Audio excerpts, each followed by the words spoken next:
जय हिंद, जोहार साथियों। आप देखना शुरू कर चुके हैं जोहार इंडिया न्यूज। मैं हूं रोहित कुमार। साथियों, इस वक्त मैं पलामू प्रमंडल के पारंपरिक गौ विज्ञान अनुसंधान केंद्र भुसड़िया में उपस्थित हूं। आप देख सकते हैं मेरे साथ में कुछ गणमान्य उपस्थित हैं। मैं परिचय देना चाहूंगा। आप हैं पारंपरिक गौ विज्ञान अनुसंधान केंद्र के अध्यक्ष हीरानंद पाठक जी, और आप हैं पारंपरिक गौ विज्ञान अनुसंधान केंद्र के प्रबंधक बाबूलाल परहिया जी, जो सभी गौ माताओं की गौशाला में सेवा देख रेख करते हैं। और अब मैं जिनका परिचय देना चाहूंगा, आप हैं MG construction private limited company के टेक्निकल ऑफिसर कुलदीप सिंह जी। कुलदीप जी, आपका स्वागत है जोहार इंडिया न्यूज में। नमस्कार सर, थैंक कुलदीप जी, जैसा कि हमें जानकारी प्राप्त हुई कि पारंपरिक गौ विज्ञान अनुसंधान केंद्र में गौ माता की सेवा को लेकर के हीरानंद पाठक जी के द्वारा जिस तरह से यहाँ पर सेवा किया जा रहा है गौवंशों का, उससे प्रेरित होकर के MG construction private limited company जो है इसका विस्तृतीकरण कर रही है, और आप टेक्निकल हेड के रूप में यहाँ पर आकर के कार्यों को देख रहे हैं। सबसे पहले मुझे बताइए कि पलामू में आकर के आपको कैसा लगा, और इस गौशाला में आकर के आप कैसा महसूस कर रहे हैं? हमको बहुत बढ़िया लगा। गौ माता की इतनी सेवा हो रही है, बढ़िया रख-रखाव है। तो अभी जो नया शेड बना रही है कंपनी हमारी एमजी कॉन्ट्रैक्टर प्राइवेट लिमिटेड, जी। इसमें भी काफ़ी राहत मिलेगी, काफ़ी गौओं को आरामदायक सुविधा होगी। तो जितने क्षेत्रफल में आप लोग ये जो शेड बना पा रहे हैं, इसमें कितने गौवंशों को रखा जा सकेगा? देखो ये अभी इसमें तकरीबन मेरे हिसाब से 50 के आसपास 45-50 गौ इसमें आ जाएगी। 50 गौवंश जो है बहुत आराम से रहेंगी, बिल्कुल। रहेगी, हाँ जी, आराम से रहेगी, खाना-पीना वहीं सब कुछ इसके नीचे ही होगा सारा सिस्टम। पानी का सिस्टम भी रहेगा पीने वाले का। पानी का सिस्टम रहेगा, और क्या-क्या कुछ आप लोग करने वाले हैं? इसके पहले तो अच्छे से इसका ब्रिक वर्क करेंगे, फ्लोर बनाएँगे इसका, ठीक है अ, ना? जी, ऊपर छत बनेगी इसकी 2-3 दिन में वो हो जाएगा कंप्लीट वो वाला। जी, 2-3 दिनों में कंप्लीट कर लेंगे। छत वगैरह कंप्लीट कर देंगे, फिर इसका ब्रिक वर्क होगा नीचे, अच्छे से करके देंगे। जो-जो पाठक जी बोलेंगे, जो-जो उन्होंने बोला है करने के लिए वो करके देंगे। मतलब जिस-जिस तरह की रिक्वायरमेंट होगी, जी, उस रिक्वायरमेंट को आप पूरा करेंगे। बिल्कुल करेंगे जी। हमारी कंपनी का आदेश ही है। हमारे जो प्रोजेक्ट डायरेक्टर अजय कुमार जी हैं, जी, उन्होंने हमारी ड्यूटी लगाई है और हमारे senior project manager Amit Kumar ji हैं, वो भी अच्छा। इसको देख रहे हैं। सीनियर डिप्टी मैनेजर है हमारे, वो भी इस कार्य को देख रहे हैं। अजय सर और अमित सर, यदि आप इस वीडियो को देख रहे होंगे, तो आप प्लीज़ लाइक, शेयर ज़रूर कर देंगे, क्योंकि मैं देख पा रहा हूँ जब से मैं यहाँ पर आया हूँ, कुलदीप जी पूरी ईमानदारी और कर्तव्य निष्ठा के साथ में आपकी कंपनी की ओर से यहाँ पर कार्यों को देख रहे हैं। अब बात करेंगे, हमारे साथ में इस गौशाला के अध्यक्ष हीरानंद पाठक जी हैं। हीरा जी, जिस तरह से एमजी कंस्ट्रक्शन कंपनी अपनी कार्य कर रही है ईमानदारी से, आप क्या कुछ कहना चाहेंगे इनके लिए? म मैं सबसे पहले सोचा नहीं था कि इस तरह की व्यवस्था ये लोग करेंगे, क्योंकि जी, बाकी और कंपनियां भी कुछ काम की है, लेकिन इस तरह की नहीं काम की। तो मैं अजय जी से जब बात किया था, जी, तो उन्होंने मुझे आश्वस्त किया था कि आप निश्चिंत रहें, जी, इतना अच्छा काम करेंगे जी, कि आप भी खुश होंगे। और और मैं भी गोभक्त हूँ, जी, और हमको समाज सेवा में बहुत इंटरेस्ट है। जी, और जिस आदमी को मैं भेजा हूँ, जी, वह आदमी भी बहुत अच्छा है। जी, इसके संबंध में रीजनल ऑफिसर से भी बात हुई थी। जी, उन्होंने भी मुझे कहा था जी, कि जिस आदमी को मैं दिया हूं काम, वो बहुत अच्छी तरह से करेंगे। जी, सबसे पहले हमारे राष्ट्रीय स्तर के एक अधिकारी हैं, राकेश रंजन जी।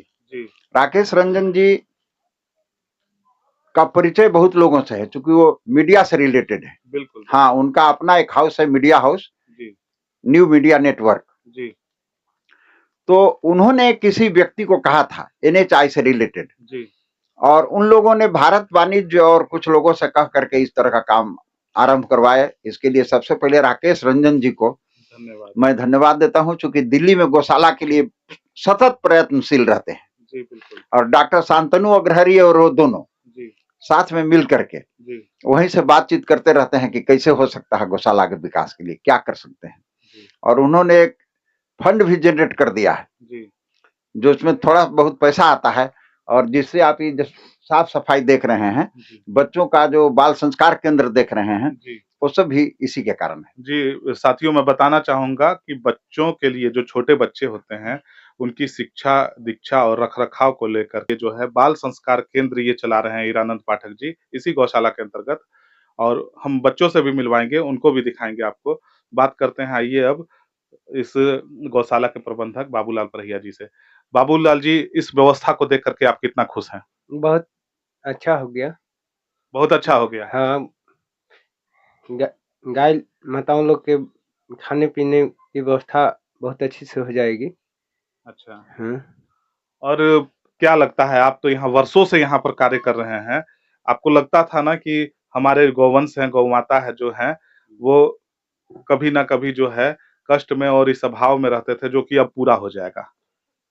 हाँ, तो हम लोग सोच ही रहे थे कि गौ माता को लिए व्यवस्था करना। करना है और कबो न कबो भगवान ही पूरा ज़रूर ही करेंगे। और भगवान ने आपकी सुन ली। हाँ, भगवान ने जो हम लोग सोच रहे थे वो काम पूरा हो गई। चलिए साथियों जो अ, ये सोच रहे थे वो पूरा हो गया। अब आइए उन बच्चों से मिलवाते हैं जो बाल संस्कार केंद्र जो हीरानंद पाठक जी चला चला रहे हैं और उसमें उनको जो शिक्षा दीक्षा मिल रही है और किस तरह से उनका रख-रखाव कर रहे हैं। आइए मिलवाते हैं हम उन बच्चों से। ॐ ब्रह्मार्पणं ब्रह्मवि ब्रह्मागणौ ब्रह्मणाहुतं ब्रह्मैव तेन गन्तव्यं ब्रह्मकर्म समाधिनाम् ॐ सहनाववतु सहनौ भुनक्तु सह वीर्यं करवावहै तेजस्विनावधीतमस्तु मा विद्विषावहै ॐ शान्ति शान्ति शान्तिः। गायत्री मंत्र।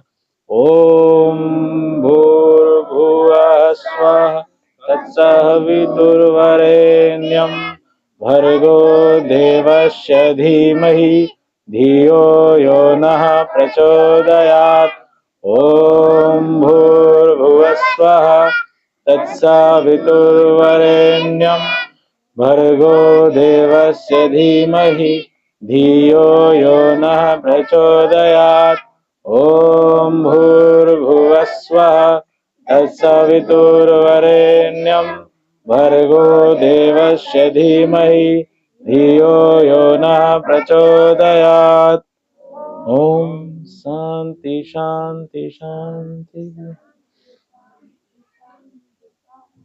भोजन करिए आप। अब आप लोग भोजन करिए, प्रणाम करके भोजन को प्रणाम करके भोजन करिए। छूट गया तो कोई चिंता नहीं है ना। सब्जी